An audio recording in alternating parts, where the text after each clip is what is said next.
The motivation for that was that we were really concerned. We were concerned that there might be a tendency to move too quickly to new approaches without making a sound assessment of both potentials and risks. We thought that the knowledge base is not sufficient and that some might be over-enthusiastic. And some of these approaches could have significant international impacts.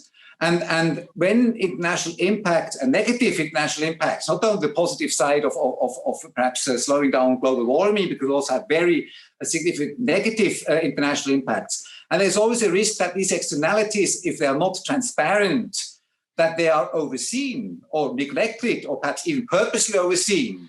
And therefore we thought we need more than national assessments. We need more than assessments by the Royal Academy, by Swiss academic institutes, by the Science Academy in other countries. We need also a common understanding, an international common understanding of the potential risks.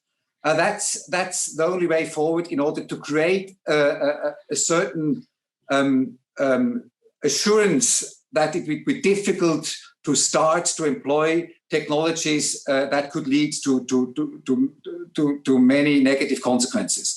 And we were exploring internally, well, who could do such an assessment? Who would be the best body for the national body to provide an assessment that has then also that credibility and authority that could then guide further political decision making?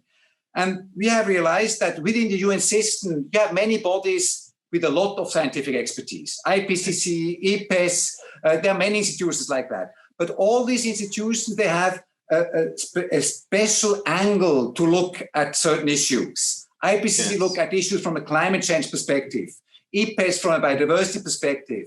But these technologies captured under the term geoengineering or climate altering technologies and measures, they imply all these dimensions. They have a dimension on climate, on biodiversity, on water quality, whatever. And there's one institution in the UN system that is ensuring that broad environmental picture, that is also looking at social consequences, and that has also a robust expertise and credentials of providing such assessments. And that's UNEP. UNEP did many assessments that then have later been instrumental to trigger policy actions and to guide political decision making. So that is the core mandate of UNEP. And that's the reason why we thought UNEP should be the body to make such an assessment, to collect information, just to allow for a better common understanding of the challenges, of potentials, but also of possible governance needs that